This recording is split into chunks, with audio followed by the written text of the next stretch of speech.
Hi, it's Ayala and welcome back to my YouTube. If you are new here, I am so glad you're here. I hope you enjoy this channel. If you're returning, welcome back, girl, and thank you so much. So I'm doing a series about self-care, and usually when we think of self-care, we think of pampering yourself, going on trips and so forth, taking care of your body, working out, eating well.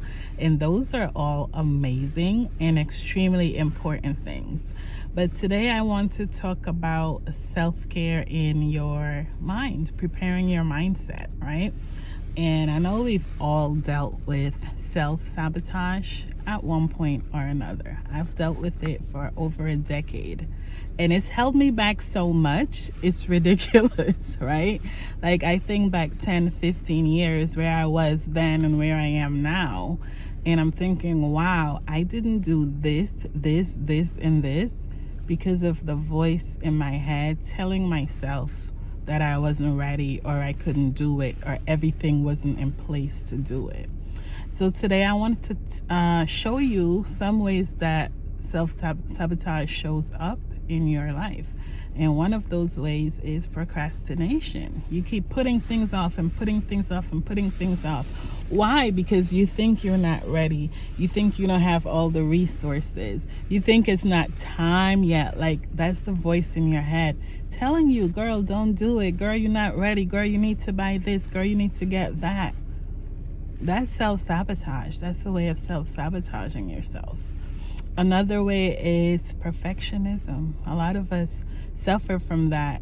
You always think you need it. You need it to be perfect. Again, you need more resources. If you can buy this one more class, then you can get your workshop together. If you can learn to do this one more thing, so you have to buy this one more book, then you'll have the entire blueprint. If you can book another coach for one more session, then you can start your business. Those are lies. Lies that you're telling yourself. You're putting yourself down. You're telling yourself you can't do it. You need more things. You need more. That's self-sabotage. Another way it can show up is worry. You're worrying. Okay, I want to do this thing, right? I want to have a workshop. I want to have a retreat. Or it can even be something simpler. What if nobody shows up? I have a book club. What if nobody shows up? I'm buying all this food for this book club.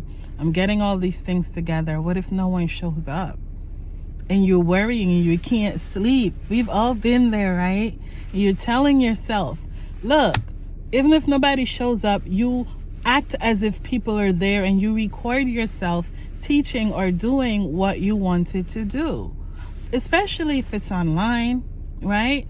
I was supposed to attend a Zoom yesterday. This girl, she's teaching a Zoom on a kind of banking. And I told her I was interested in it. And a lot of people posted, yeah, we're interested. And she sent the Zoom link to everyone, right? So maybe half hour before the Zoom started, she sent everyone a message. I knew because I got a message. Hey, are you still coming to Zoom? At the time I was busy, so I didn't respond to her. So maybe 10 minutes after the Zoom started, I decided to hop on. I hopped on. No one was there. And I knew exactly what happened. I knew that no one showed up and she got discouraged and didn't go through with the Zoom. So I messaged her. I said, hey, I'm sorry I'm running late. I showed up. No one was there. Long story short, she said she canceled it because no one showed up. And I had to give her a pep talk because I had been there. It's not a good feeling, right? All these people are interested. People are always interested until it's time to do something or until it's time to pay, until it's time to show up. That's when you see whether they were really interested or not. And quite frankly, things happen. You know, like I was running late, something came up. Life happens.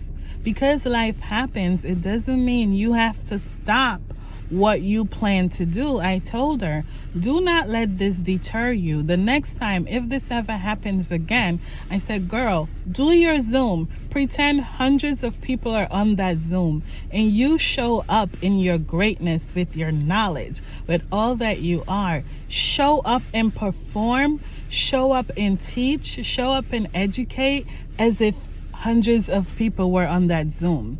And the great thing about Zoom is you can record it, right? So if she shows up and she has all of this energy and passion and so forth, and she records it, no one else shows up, that's okay. She can use her recording in so many ways. She can send it to the people who didn't show up, if they watch it or not. Okay, that's not her problem. Again, worry. She cannot worry if they watched it or not. What if some people do watch it? What if some people did hire her for consultations or whatever? What if she can take that video and put it on YouTube, put it on Facebook? What if she can break up that video, turn it into a podcast? You see what I'm saying? It's so many things she can do with that video to help people the same way she wanted to help on that Zoom, but she gave up because no one showed up. And that's the word right there. I don't want you to give up in life because no one showed up. You show up. You show up for yourself. Okay, I planned this thing, no one show up. I'm gonna have the time of my life, especially if it has to do with video and you can record the thing. Show up and have a great time. I know it's hard and it's a mental thing. You have to mentally tell yourself, you know what? Things come up, people are not ready, people not here, but I'm ready, I'm here, I'm gonna go through with it, and after I record it, I'm gonna share it with people. So I want you to have that mindset. Show up for yourself even if no one shows up. Repeat after me. I will show up for myself even if no one else shows up. Again, I will show up for myself even if no one else shows up. We're gonna kick this thing called self-sabotage in the you know where. Don't self-sabotage yourself. Don't do it. Don't do it. Again, it'll sneak up. Some people have been dealing with it for years. You have to fight back with the little things. I'm not gonna worry. When something comes up and you worry, you know what? I'm not gonna worry. If you're a Christian, recite some Bible verses, right? Be anxious for nothing and everything give thanks. Start praying. Pray against it. Come up with scripture against the thing you're worrying about. Write in your journal. Play some music. Dance. Do whatever makes you happy and not worry. What does worry do? It doesn't put you in control. It takes control, more control away from you. Just know that certain things you cannot control and worrying will not help. Okay?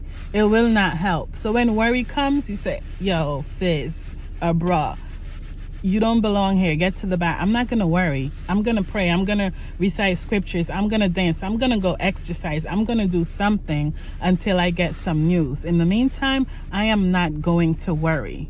And the other thing with the whole procrastination thing, use what you have. Use the tools you have to do what you want to do until you can get better.